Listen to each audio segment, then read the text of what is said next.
बोले श्री प्राणनाथ प्यारे की जय। बोले श्री सतगुरु महाराज की जय।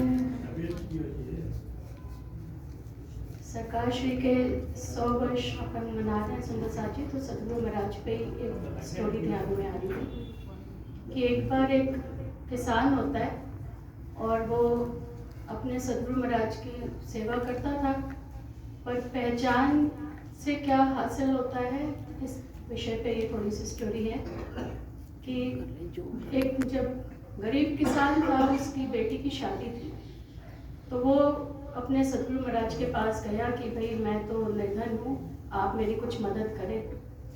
तो सतगुरु महाराज जो कुटिया में रहते थे, उनके पास कौन सी धन दौलत थी जो उसकी कुछ मदद करते। तो उन्होंने कहा कि बाहर मेरे पास तो क्या है, बाहर मेरे खड़ाऊ पड़े हैं कुटिया के बाहर, तुम वो लेते जाना, कुछ तुम्हारा बनता है तो देख लेना। उसने सोचा चलो सोने के नहीं तो चांदी के होंगे, कुछ तो मिलेगा, कोई बात नहीं। बड़ी खुशी खुशी गया कि सतगुरु महाराज ने कुछ दिया है। बाहर गया तो लकड़ी के उनके चरण पादुकाएं पड़ी थी। बड़ा दिल में तो उसको गुस्सा आया कि मैं क्या करूँगा इनका ले जाकर। फिर भी चलो सतगुरु महाराज ने कहा ले जाओ, तो वो उठा के ले आया। और वो ले के मायूस मन से अपने घर की तरफ जा रहा था, तो उधर रास्ते में कोई एक सेठ जो विदेश में रहता था, वो रथ पे सवार होके और पीछे घोड़े गाड़ियों में खूब धन दौलत लेकर वो आ रहा था। तो उसको इसने देखा जाते हुए किसान ने कि पता नहीं उसको क्या हुआ, अचानक उसका रथ दौड़ता दौड़ता इसके पास आके रुक गया। और इसके पास आया तो उसने कहा कि मुझे ना मेरे सतगुरु महाराज की खुशबू आ रही है, और उस खुशबू को सूंघता सूंघता सूंघता सूंघता मैं आपके पास आ गया। ऐसा क्या है आपके पास जिसमें से मुझे मेरे सतगुरु महाराज की खुशबू आ रही है। उनकी कुटिया तो अभी यहाँ से, उनका आश्रम तो अभी काफी दूर है यहाँ से, पर उनकी खुशबू कैसे मुझे आ रही है, और वो आप ही के पास से आ रही है, जिसके कारण मैं इधर खिंचता चला है। तो उसने कहा मेरे पास तो कुछ नहीं है, मैं मेरे सतगुरु महाराज के दरबार से आ रहा हूँ और उनकी ये चरण खड़ाऊ है मेरे पास। तो उसने कहा अच्छा दिखाओ जरा, कौन आपके सतगुरु महाराज। उसने बताया तो सेम निकले। उसने तो माथे लगा लिए, उन चरण पादुकाओं को चूम लिया और उसने कहा ये आप दे सकते हो तो मुझे दे दो।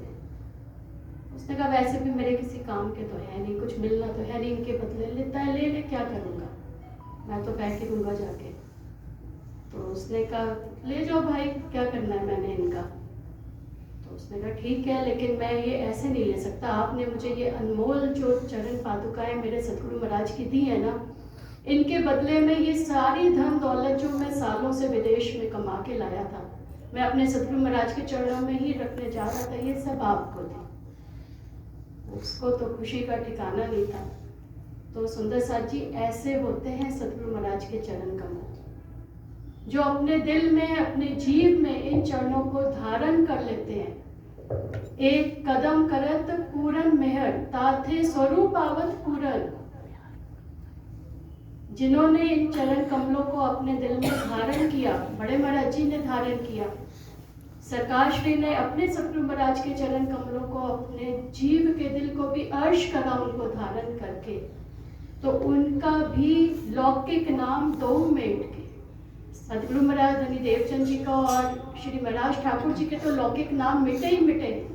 वो जमाना तो हमने नहीं देखा, लेकिन ये जमाना हमसे बहुत दूर नहीं है, हम देख रहे हैं कि लौकिक नाम 2 मिनट के कियो जो नेचर ठाठ।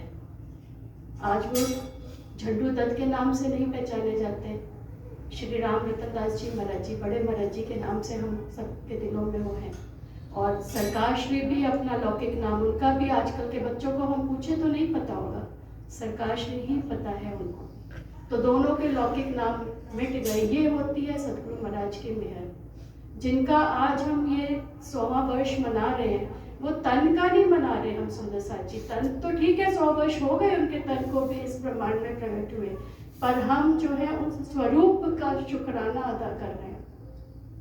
जो स्वरूप सरकार श्री के अंदर विराजमान था, जो स्वरूप बड़े महाराज जी के अंदर विराजमान था, वही स्वरूप प्राणनाथ जी के अंदर विराजमान था, और वही स्वरूप हम जैसे जो लेट कमर्स रह गए, जिन्होंने अपने जीवन में सरकार श्री के दर्शन भी नहीं किए, वही स्वरूप आज उनके ही चरणों की मेहर से आज हमें भी वो घर की अपनी खुशबू आ रही है।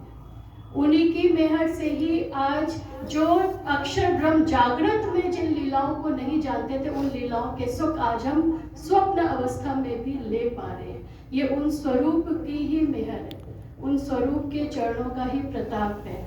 तो सुंदर साथ जी बहुत बहुत शुक्राना सरकाश्री का आज कि उन्होंने वो स्वरूप हमें दिया और आज हम भी उन सुखों में जी रहे हैं। सुंदर साथ जी